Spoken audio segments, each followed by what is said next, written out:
Halo teman-teman, ketemu lagi dengan saya Enrico. Hari ini saya mau membuat video untuk memberikan tips bagi kalian yang memiliki profesi sebagai karyawan, tetapi kalian ini ingin memulai bisnis dari nol, bisnis Anda pribadi, bisnis kalian pribadi, tanpa harus meninggalkan profesi kalian sebagai karyawan. Di video kali ini saya akan memberikan langkah-langkah konkretnya. Saya harap kalian bisa langsung mempraktekannya supaya kalian bisa mengembangkan bisnis pribadi Anda mulai sekarang tanpa harus meninggalkan profesi kalian sebagai karyawan. Simak video ini ya teman-teman dari awal sampai akhir. Saya mulai ya teman-teman dari langkah yang paling awal. Jadi untuk langkah yang pertama, yaitu kalian harus bisa menentukan kapasitas kalian. Kapasitas di sini ada dua teman-teman yang harus kalian tentukan di awal, yaitu kapasitas waktu yang kalian miliki dan kapasitas uang atau dana yang kalian miliki. Kita akan bahas satu persatu. Yang pertama kita akan bahas dari kapasitas waktu yang kalian miliki. Untuk profesi karyawan, saya tahu pasti kalian tidak akan memiliki banyak waktu untuk memulai bisnis karena waktu kalian pasti banyak habis tersita dalam perusahaan kalian. Dan kalian memiliki waktu di luar jam kerja kalian. Jadi saya menyarankan kalian harus menentukan berapa waktu yang kalian akan berikan untuk membangun bisnis Anda. Contoh kita berikan 2 jam per hari. Dan saya ini memberikan masukan buat teman-teman, jangan sampai 2 jam itu kalian ambil dari waktu kerja kalian di perusahaan. Karena itu sama aja dengan mencuri waktu perusahaan. Jadi kalian harus mengambil 2 jam itu di luar jam kerja kalian. Dan yang paling penting teman-teman, setelah kalian menentukan kapasitas waktu 2 jam ini, kalian harus lakukan secara konsisten. Jangan kalian hanya lakukan 1 minggu terus berhenti. 2 minggu berhenti, 1 bulan berhenti, tapi kalian harus lakukan terus-menerus secara konsisten selama Anda membangun bisnis ini 2 jam per hari. Apa yang akan kalian lakukan selama 2 jam itu? Di dalam bisnis kita tahu bahwa akan ada kedua kegiatan. Yang pertama adalah kegiatan operasional, yang kedua adalah kegiatan untuk mengembangkan bisnis Anda. Jadi untuk dua kegiatan ini kalian harus bisa memilah-milah mana yang harus kalian kerjakan.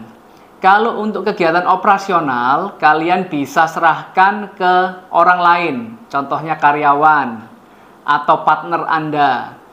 Dan Anda sebagai businessman atau entrepreneur, kalian harus lebih fokus untuk melakukan pengembangan bisnis. Apa saja yang menjadi operasional, apa saja yang menjadi kegiatan untuk mengembangkan bisnis nanti akan kita bahas di video yang lain ya teman-teman untuk lebih detailnya lagi. Faktor yang kedua yaitu kapasitas keuangan kalian. Kita ambil contoh, kalian memiliki gaji UMR kurang lebih 4 juta ya teman-teman. Rata-rata gaji UMR di daerah Surabaya sini sekitar 4, sekian, kita ambil 4 juta. Kita harus bisa menyisihkan, memberikan sebagian modal kita atau gaji kita tersebut untuk pengembangan bisnis. Biasanya kita ngambil contoh 20% kita investasikan di bisnis kita tersebut. Dari 4 juta, 20% adalah 800.000. 800.000 ini kalian bisa gunakan untuk menggaji karyawan yang kalian pakai untuk melakukan hal-hal kegiatan yang bersifat operasional. Jadi 200.000 ini kalian investkan di bisnis kalian untuk mengembangkan bisnis kalian. Tapi ada yang bicara begini, bilang begini, daripada saya menggaji karyawan, mending kan saya kerjakan sendiri.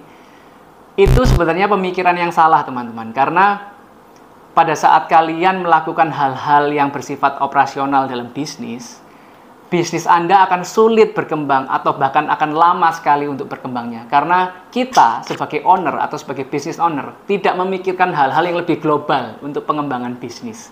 Jadi saran saya lebih baik kalian menyisihkan 20% dari pendapatan kalian sebagai karyawan untuk diinvestkan ke dalam bisnis kalian berupa menggaji karyawan untuk melakukan hal-hal operasional.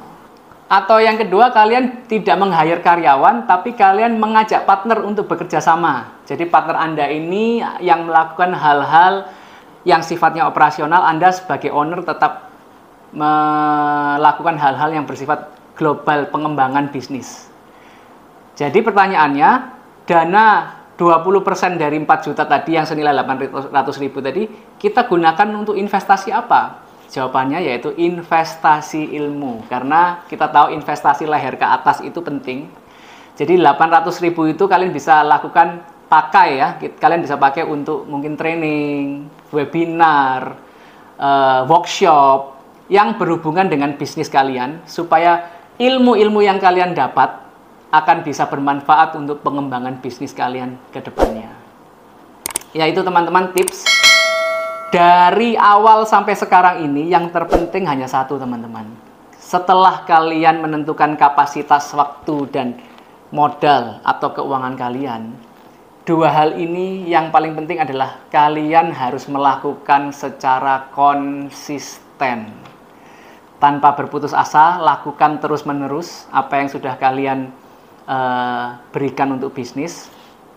2 jam per hari, 20% dari gaji kalian investkan di bisnis.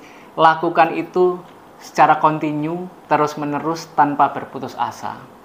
Saya yakin teman-teman pasti akan mengalami peningkatan di dalam bisnis, omset naik, keuntungan naik, dan lama-lama bisnis Anda akan semakin berkembang. Ya, itu tips saya, teman-teman, bagi kalian yang punya ide bisnis, mau mengembangkan bisnis tapi takut meninggalkan profesi karyawan kalian, kalian bisa mulai dari langkah-langkah yang sudah saya infokan tadi. Sukses terus buat kalian. Bagi teman-teman yang mau komen-komen, bisa komen di kolom chat, nanti kita akan bisa sharing-sharing untuk pengembangan bisnis kalian. Oke? Sampai ketemu lagi ya teman-teman di video saya yang selanjutnya. Bye-bye.